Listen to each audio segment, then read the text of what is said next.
네, 오늘의 말씀의 제목은 지금이라도 다시입니다. 지금이라도 다시.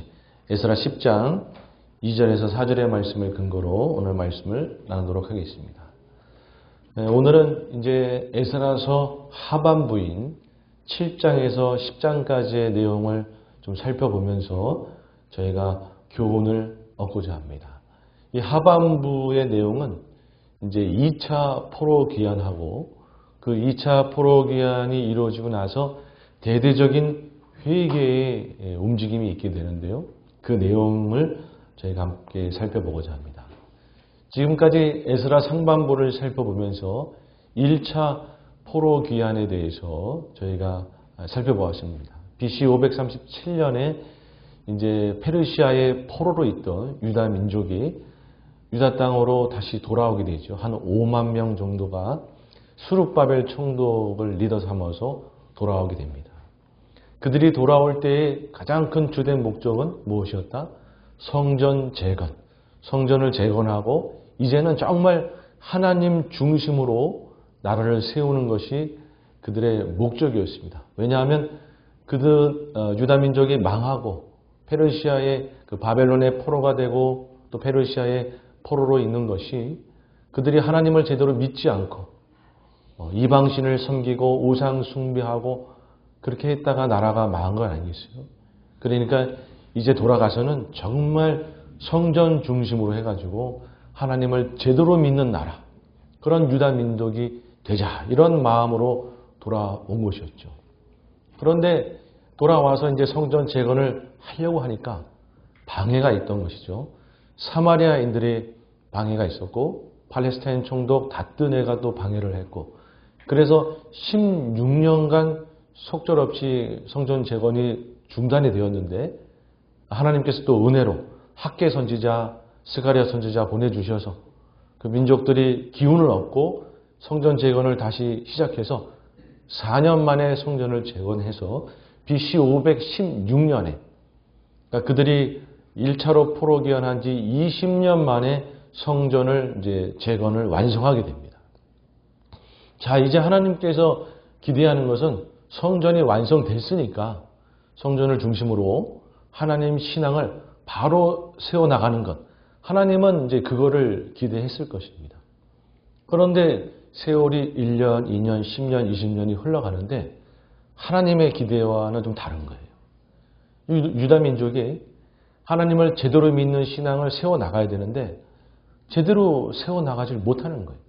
아니, 오히려 더 나빠지고 있는 거예요. 하나님이 10년, 20년, 30년, 40년 기다리다가 언제까지 기다렸는가? 이제 자막을 보시면 BC 458년, 그러니까 그들이 1차 포로 귀환한 지는 약 한 80년, 성전 재건한 지는 약 한 60년, 10년, 20년 이렇게 기다리다가 60년, 80년까지 하나님이 기다려주신 거예요. 유다 민족이 제대로 신앙생활을 할 것인가 싶어가지고 기다려줬는데 더 이상은 이제 기다릴 수가 없는 거예요. BC 458년쯤 되니까 이제 하나님이 딱 보시니까 더 이상 기다렸다가는 완전히 신앙이 다 바닥나겠다. 그렇게 생각이 들어서 하나님이 직접 개입하시게 됩니다. 그래서 어떻게 하냐면 하나님께서는 그 1차 포로 귀환한 그 유다 민족들이 신앙을 회복할 수 있도록 조금은 믿음이 좋은 그런 유다 민족을 페르시아에서 다시 일으켜서 2차 포로 귀환을 하나님이 계획하시게 된 거였어요. 여러분, 그러니까 2차 포로 귀환은 하나님이 개입하셔서 직접 역사하신 것입니다. 인간의 계획이 아니라 하나님이 행하셨던 것이에요. 먼저는 페르시아 왕, 그 당시의 왕이었던 5대 왕 아닥사스다의 마음을 움직였고 1대 고레스 왕, 3대 다리오 왕을 움직였던 것처럼 5대 아닥사스다 왕의 마음을 움직여서 유다 민족이 대규모로 또 포로 귀환할 수 있도록 또 마음을 또 열어주신 것이죠. 그리고 그 당시에 참 리더였던 에스라를 이제 세우시고, 그리고 1차 포로 귀환한 그 유대 민족을 도울 만한 믿음이 좋고 자원하는 심령이었던 유다 민족을 일으킵니다. 그래서 남자만 한 1775명, 부녀자까지 다 합치면 약 한 9천 명 정도 되는 2차 포로 귀환의 그 인원을 그렇게 모집하셔서 하나님이 강권적으로 다시 유다로 또 보내게 되는 것이에요. 여러분, 하나님은 이처럼 시간을 주시고 10년, 20년, 30년, 60년, 80년까지 시간을 주시고 기다려 주시는데 그래도 안 될 때 안 되는구나 하고 버려버리고 포기하시는 분이 아니라 그럼에도 또 용서하시고 또 기회를 주시고 다시 돌아올 수 있도록 오히려 안 되니까 강권적으로 개입하셔서 역사하시는, 그렇게 우리를 용서하시고 회복하시는 하나님인 줄로 믿습니다. 여러분, 이제 이 2차 포로 기한이 BC 458년에 이루어지는데 정월 초하루 1월 1일 날 그들이 다 모입니다.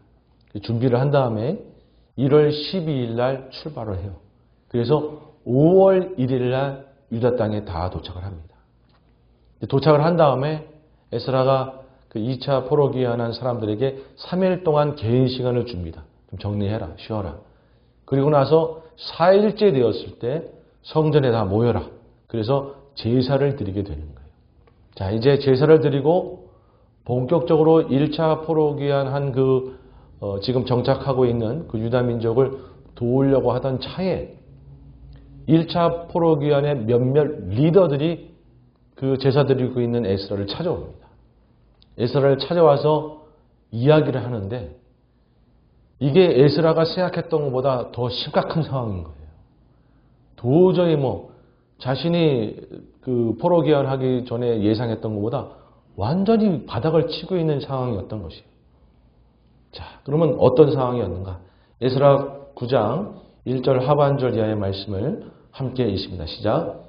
이스라엘 백성과 제사장들과 네이 사람들이 이 땅 백성들에게 떠나지 아니하고 가나안 사람들과 헷 사람들과 브리스 사람들과 여부스 사람들과 암몬 사람들과 모압 사람들과 애굽 사람들과 아모리 사람들의 가증한 일을 행하여 그들의 딸을 맞이하여 아내와 며느리로 삼아 거룩한 자손이 그 지방 사람들과 서로 섞이게 하는데 방백들과 고관들이 이 죄에 더욱 으뜸이 되었다 하는지라.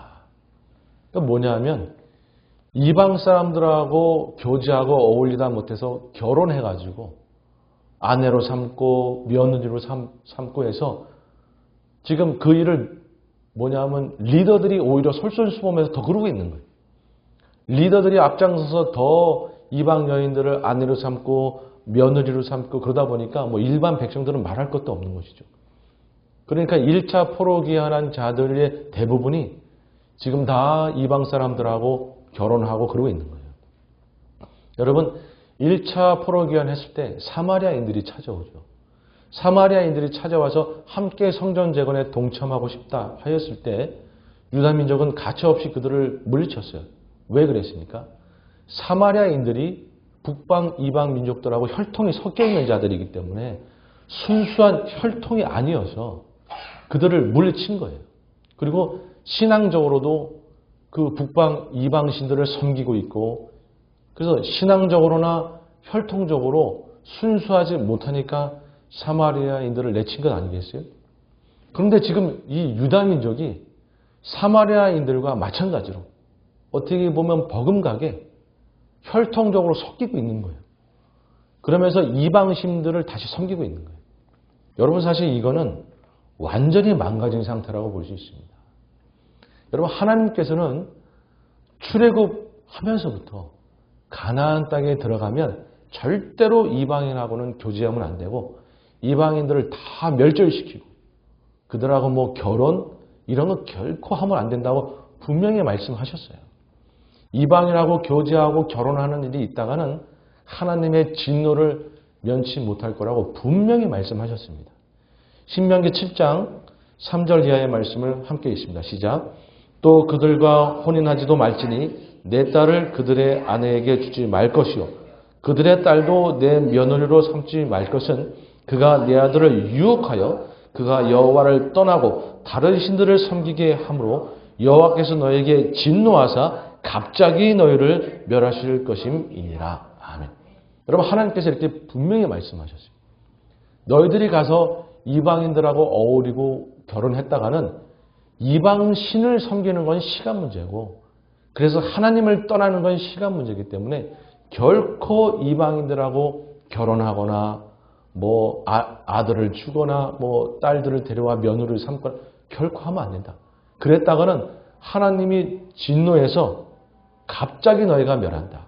예고도 없이 순식간에 너희가 다 망할 수 있다라고 분명히 말씀을 하신 거예요.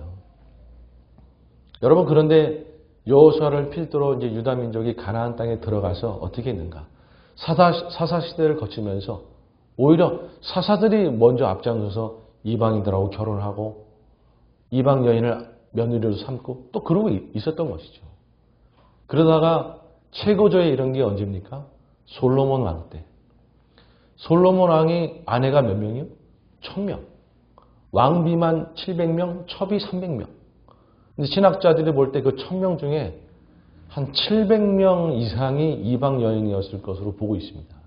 그러니까 수많은 여인들을 아내로 맞이하면서 수많은 지역이 이방 신이 유대 땅으로 다 들어온 거예요. 여러분, 그래서 유다 민족들이 왕이 그러고 있으니까 뭐 우리는 그래도 되지 이러면서 모든 유다 민족이 다 이방신 섬기고 우상 숭배하고 그러다가 북이스라엘이 BC 722년에 망하고 남유다는 586년에 망한 것 아니겠어요? 이방 사람과 결혼하고 그러다가 이방신을 섬기게 되고 우상 숭배하다가 나라가 망한 것이었어요. 그래서 지금 바벨론 포로로 끌려가고 페르시아의 포로로 있다가 지금 겨우 와서 지금 다시 나라를 재건하고 있는 것인데, 지금 60년, 80년 세월이 흘러서 보니까 뭐 하고 있더라? 다시 또 이방인들하고 결혼하고 있고 이방 여인을 아내로 맞이하고 있고 또 그러고 있는 거예요.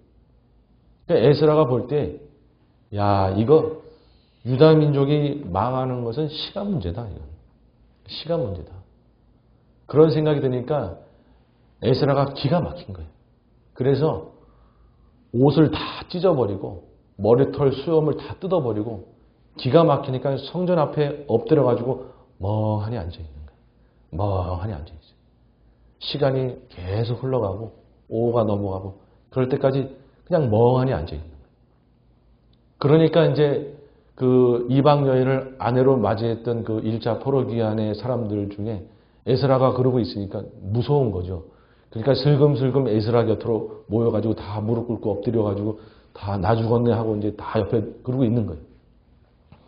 그러니까 에스라가 그들을 보고 기가 막히니까 진노를 내린 게 아니라, 그런데 참 에스라가 위대한 것은 그들의 죄를 자기의 죄로 여기면서 민족을 위해 중보 기도를 했던 거예요. 에스라 9장 5절 이하의 말씀을 함께 있습니다. 시작.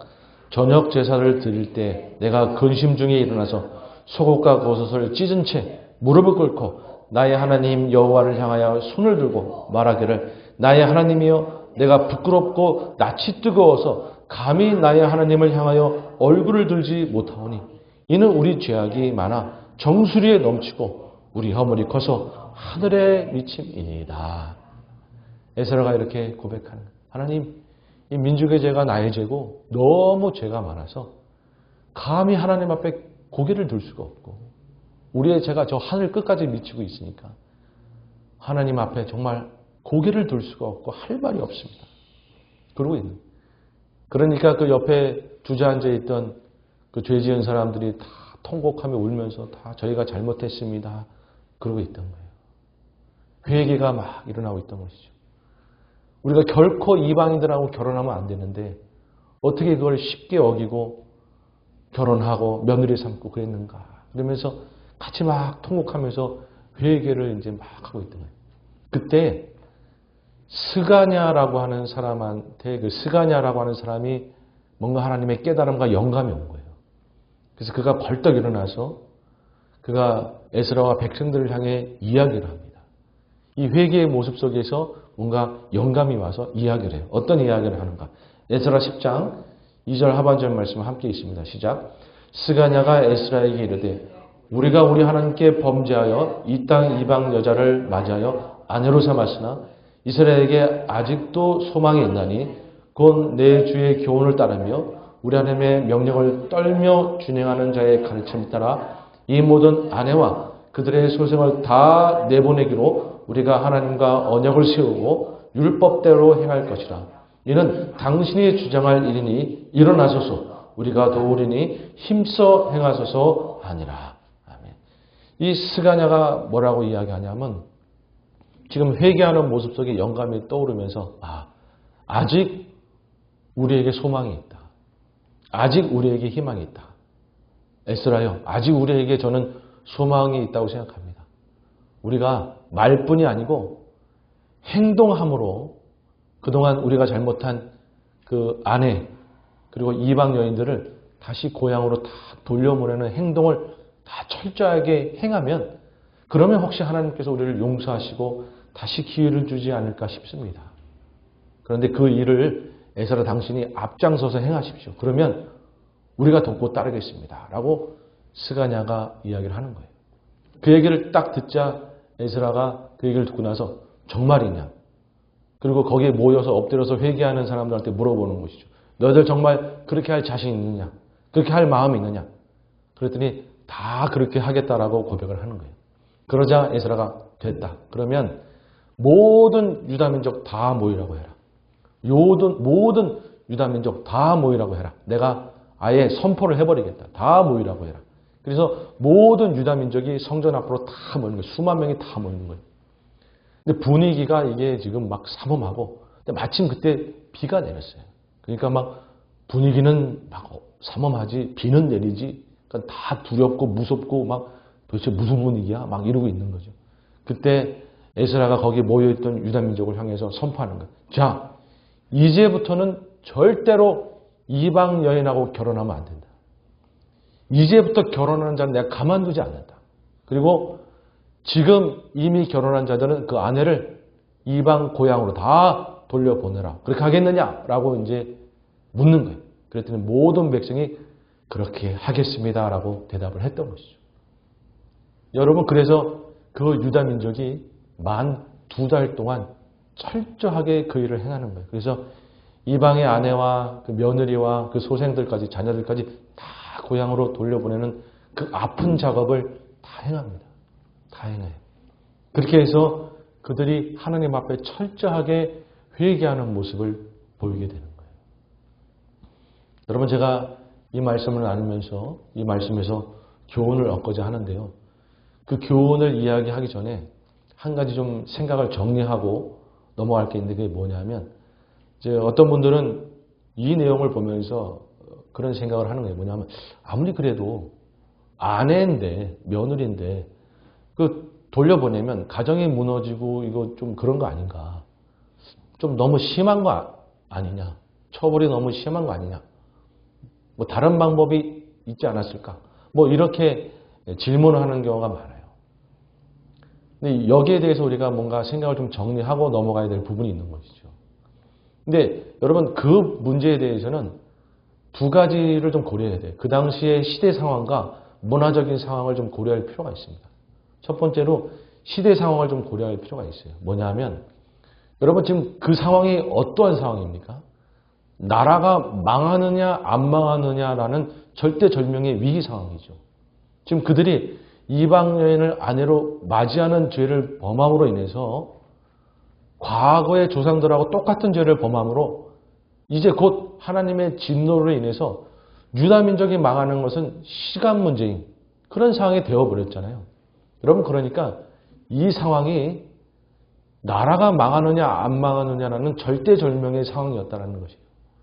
가정의 문제도 중요하지만 여러분 나라가 망하지 않아야 뭐 가정도 있고 모두 있는 거 아니겠어요? 일단은 나라가 살려야 될 거, 나라를 살려야 될 거 아니겠어요? 그러니까 뼈를 깎는 심령으로 아프지만 나라를 살리는 심령으로 먼저 아내를 내보내는 작업을 해야 되었던 상황인 것이에요. 여러분 나라가 일단은 있어야 뭐 가족이 있고 뭐 가정이 있고 다음 세대가 있고 미래가 있고 있는 거 아니겠습니까? 그런 절대절명의 시대 상황이라는 것을 우리가 기억할 필요가 있습니다. 예를 들면 여러분 우리가 예를 들면 발에 심한 동상이 걸렸다고 치면 그 발을 잘라내야 그 사람이 살 거 아니겠어요? 일단 살아야 뭘 해야 될 거 아니겠어요? 근데 그 상황에 그 발을 자르면 뭐 불구가 되는 건데, 여러분 어떻게 보면 그런 얘기는 2차적인 얘기인 거죠. 그 사람이 살고 나야 뭘 어떻게 다음을 이야기할 수 있는 거 아니겠어요? 그래서 정말 아픔을 머금고 다리를 잘라내는 그 일을 해야죠. 그 영혼을 살리기 위해서는. 마찬가지로 다리를 잘리는 심정으로 아내들을 내보내야 됐던 것이에요. 그래야 나라가 망하지 않으니까. 그런 시대 상황이 있었다는 것을 여러분이 좀 생각해 볼 필요가 있고, 또 하나는 지금 이방 여인을 아내로 맞이하고 며느리로 맞이했다는 이게 지금 무슨 상황이냐면요. 엄청난 죄를 짓고 있다는 상황인데 뭐냐면 많은 사람들이, 많은 이방의 남자들이, 많은 유대의 남자들이 이방 여인을 아내로 맞이할 때 본처가 있었어요. 그게 뭐냐면 본처를 내보내고 이방 여인을 맞이한 거였어요. 왜? 이방 여인이 뭐 좀 더 있어 보이고 뭐 좀 색다르고 그런 게 있고, 그리고 이방의 그 여인들은 유다 민족보다 먼저 와서 정착하고 있었기 때문에 경제적으로나 사회적으로 좀 안정적이었어요. 그런 면도 있었고, 그러다 보니까 자기 유대 본처가 있는데 그 본처를 쫓아내고 그냥 말도 안 되는 이유를 다 들어서 심지어는 미워하고 학대하고 막 때리고 막 이렇게 해가지고 아내를 무자비하게 쫓아내고 이방 여인을 아내로 맞이했던 거였어요. 그런 문화적인 상황이 있던 것입니다. 어떻게 보면 아내를, 이방 여인을 몰아내는 것은 그런 유다 남자들을 징벌하는 차원이었던 것이기도 합니다. 여러분, 이 비슷한 시기에 활동했던 선지자가 누구냐면 말라기 선지자예요. 말라기 선지자가 어떻게 이야기하고 있는가? 말라기 2장 11절 하반절 말씀, 16절 말씀 함께 있습니다. 시작. 유다는 여호와께서 사랑하시는 그 성교를 욕되게 하여 이방신의 딸과 결혼하였으니 이스라엘 하나님 여호와가 이르노니 나는 이혼하는 것과 옷으로 학대를 다니는 자를 미워하노라. 만군의 여호와가 말이니라. 그러므로 너희 신령을 삼가 지켜 거짓을 행하지 말지니라. 아멘. 말라기 선지자가 경고하면서 이야기하는 거예요. 지금 너희가 이방의 딸들을 아내로 맞이하고 며느리로 맞이하고 있는데, 그러기 위해서 억지로 이혼하고 학대하고 그러면서 본처를 그렇게 내쫓고 그런 일을 하다가는 하나님이 결코 가만히 있지 않을 것이다 라고 이야기하는 것이죠. 여러분, 만약에 이 상황에서 그들이 이방 여인들을, 이방 아내를 고향으로 돌려보내지 않았으면 진짜 나라 망할 것이었어요. 말라기 선지자의 예언에 따라서 유대 남자들의 그 죄로 인해서 나라가 망할 수 있는 상황이었어요. 하나님이 어떻게 보면 유대를 살리기 위해서 아내를 다, 이방 여인들을 다 내보내면서 이방 남자들을 징벌하신 거였어요. 여러분, 그런 상황들을 우리가 사실은 알아야 되는 것이죠. 절대절명의 위기에서 그들이 이방 여인을 내보내는 회개의 행동을 함으로 어떻게 보면 하나님의 용서함을 받고 다시 기회를 얻는 차원이 된 겁니다. 여러분, 이 말씀을 통해서 우리가 깨달을 수 있는 건 뭐냐면 우리가 하나님 앞에 정말 거룩한 자, 성결한 자가 되어야 된다는 것이에요. 말씀 앞에 바로 서는 자가 되어야 된다는 것이죠. 그런데 우리가 참 보면 때로는 또 죄를 짓고 때로는 또 잘못하고 하나님 앞에 범죄하고 그럴 때가 참 많은 것이죠. 그런데 중요한 것은 그렇게 우리가 죄를 범하고 뭔가 잘못했을 때 그걸로 끝이 아니라 다행히 하나님은 우리를 용서하시는 하나님이시더라라는 것이에요. 다시 우리 가운데 기회를 주시고 은혜를 베풀어 주시는 그런 하나님이시더라라는 것이에요. 여러분, 그 유다 민족이 그때부터라도 회개하면서 바로 세우니까 나라가 망하지 않고 다시 회복되며 나아갈 수 있었던 것 아니겠습니까? 여러분, 마찬가지입니다. 혹 우리 안에 어떠한 죄가 있고 어떠한 부족함이 있고 어떠한 잘못이 있고 범죄가 있다 할지라도 오늘 우리가 회개하면, 지금이라도 오늘 회개하면 우리 가운데 용서함을 받고 회복할 기회가 있는 것이에요. 여러분, 우리에게는 늦음이라는 없는 겁니다. 왜? 오늘이라는 시간이 있고 지금이라는 시간이 있는 거예요. 여러분, 믿는 자에게는요, 늦음이라는 없어요.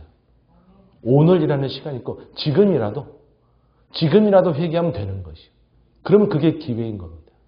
여러분, 기회가 있을 때 잡는 자가 지혜로운 줄로 믿습니다.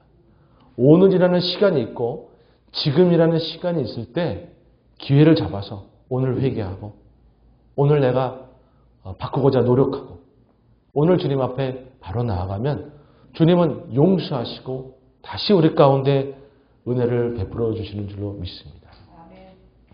오늘이라는 시간이 있을 때, 지금이라는 시간이 있을 때에 여러분, 우리가 회개함으로 주님 앞에 바로 서는 자가 되어야 되는 것이에요. 이사야서 55장 6절의 말씀을 우리 다 같이 마음으로 한번 고백하십니다. 시작. 너희는 여호와를 만날 만한 때에 찾으라. 가까이 계실 때에 그를 부르라. 악인은 그의 길을, 불의한 자는 그의 생각을 버리고 여호와께로 돌아오라. 그리하면 그가 긍휼히 여기시리라. 우리 하나님께로 돌아오라. 그가 너그럽게 용서하시리라. 아멘. 너희는 여호와를 만날 만한 때에 찾으라. 가까이 계실 때에 그를 부르라. 오늘 주님이 우리와 함께 계시는 줄로 믿습니다. 오늘 지금이라도 주님을 붙잡으면, 주님을 부르면, 그래서 주님 앞에 나아가 회개하고 우리가 정말 주님 앞에 결단하면 주님은 용서하시고 은혜를 베풀어 주시는 것이에요. 여러분, 오늘이라도 내 안에 잘못된 어떠한 행동, 습관들 있으면 오늘이라도 결단하는 거예요. 여러분, 우리 안에 뭔가 잘못된 생각, 고정관념 그런 게 있다 그러면 지금이라도 바꾸는 거예요. 말씀으로 바꿔나가는 거예요. 그리고 뭔가 깨져 있는 관계, 잘못된 관계가 있으면 오늘이라도 내가 먼저 나아가는 거예요. 내가 먼저 다가가는 거예요. 그래서 관계를 회복하는 것이죠. 그런 자가 은혜를 누리는 거예요. 오늘이라도 내가 주님 앞에 어떠한 신앙의 바른 것들을 세우지 못했다 그러면 오늘이라도 기도와 말씀과 예배와 섬김을 위해서 오늘이라도 결단하면 주님께서 은혜를 베풀어 주셔서 바른 신앙을 갖게 하시고 은혜를 더 누리도록 하시는 건 줄로 믿습니다. 여러분, 중요한 건 우리에게 늦음이란 없는 거예요. 늦음이란 없는 겁니다. 오늘이라도, 지금이라도 그 기회를 붙잡고 오늘이라도 회개하고 오늘이라도 결단하면 주님께서 용서하시고 은혜를 베풀어 주셔서 하나님께서 오히려 더 역전의 은혜를 더 누리도록 하실 줄로 믿습니다.